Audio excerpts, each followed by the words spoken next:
You're watching the BackPageLead Vidcast. I'm Jonathan Howcroft and I'm joined by Wayne Carey to take a look back at round 14. Wayne, how are you? Good. We're recording this on Tuesday, just before the EJ Whitten Legends match. Wayne, what's your preparation been like?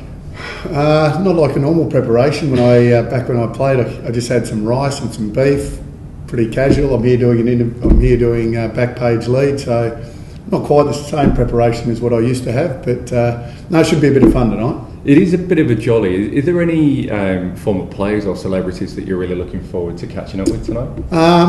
Yeah, look, it's just good to catch up with some of the guys you played against, some of the guys you played with. It's just a good opportunity.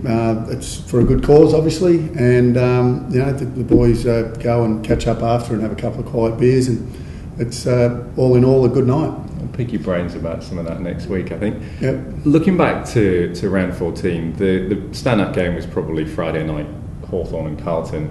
Another loss for Carlton, and Hawthorn are now Premiership favourites at $3.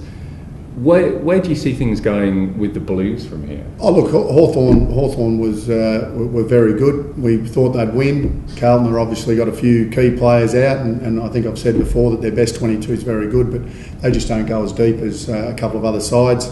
They're in some real trouble. They have to pinch a win. Whether they can do that this weekend or not against Collingwood Collingwood are in red hot form, so you'd expect that that's going to be a difficult one.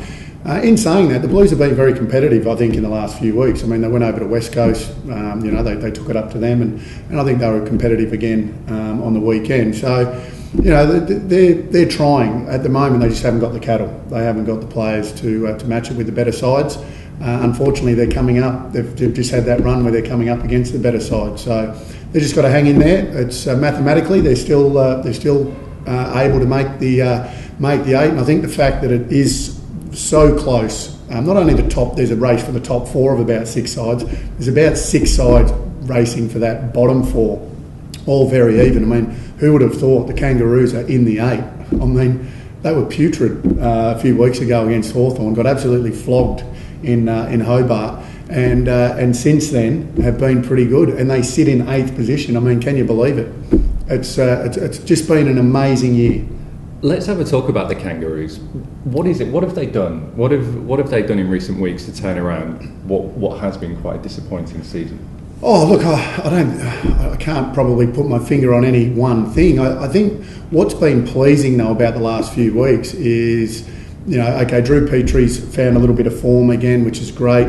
But Boomer Harvey didn't have a big game on the weekend, and the Kangaroos won. So that tells you that other players are stepping up. And I think probably the Hawthorn game was a massive wake-up call for them. I think they've worked really hard since then. There were periods during the game on Sunday where they still overused the ball, but when their skills are on, like they were the other night, I mean, as we saw, they are quite capable of kicking quick goals. They actually look like a very quick side. They move the ball very well. So, Kangaroos, I've got to eat a little bit of humble pie. I said I've probably said about 6 or 7 times this year that they simply can't make it off the back of some really bad losses. But the fact that sides are losing around them, and it's so close that they obviously now sit in the 8, so they're quite capable of making that 8.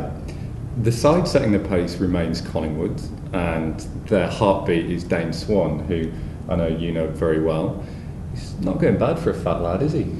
He's going very well. I mean, even earlier in the year when everyone said, he's a little bit overweight, he was still playing really good football when Collingwood, lost those couple of early games. It wasn't because of Dane Swan. He's having another wonderful year. They got Pendlebury to come back into that side.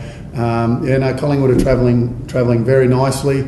How they're not Premiership favourites over Hawthorn, I can't understand why, because at least the Pies have actually have done it in the last couple of years, whereas Hawthorn haven't. And whenever there's been expectation on Hawthorn, they've tended to falter. So I don't know how they come up with those odds. Obviously, it's who the people are backing makes them favourites, but I would think Collingwood should be. Dane Swan also must be pretty well backed in the Brownlow Stakes, but the good money at the moment is on Joe Watson. Where do you rate his game as far as that kind of elite standards compared? Yeah, I've watched Job a fair bit this year. He's having a wonderful year.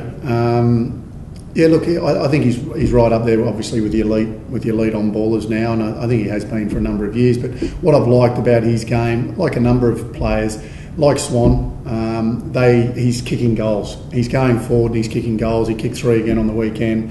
That just makes them all the more dangerous. And he's a match winner, and that's what he's brought to his game. I think probably more than other years. Final question for this week. There's been quite a lot of match review panel activity from round 14. The highlight probably being Taylor Walker's 3 games for his sling on Stephen Morris. He's had a few, he's got a bit of previous. As a former captain, what would you do with a bloke like him? Would you take him to one side and say, wind your neck in, or would you just let him go on?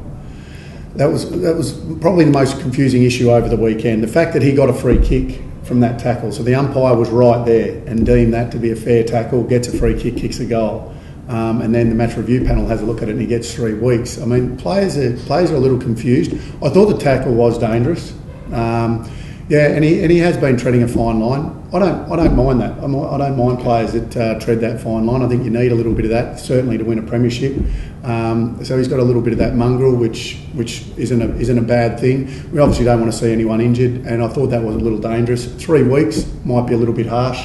I thought maybe a week or something for that. He has got priors though, so that takes it up. So 2 weeks maximum, I would have thought would be suffice for that particular tackle. Wayne Carey, thank you very much. Good luck tonight, and I hope you're still fit and on 2 feet for us next week. Yeah, sure will be. Cheers. Thanks, Jonathan.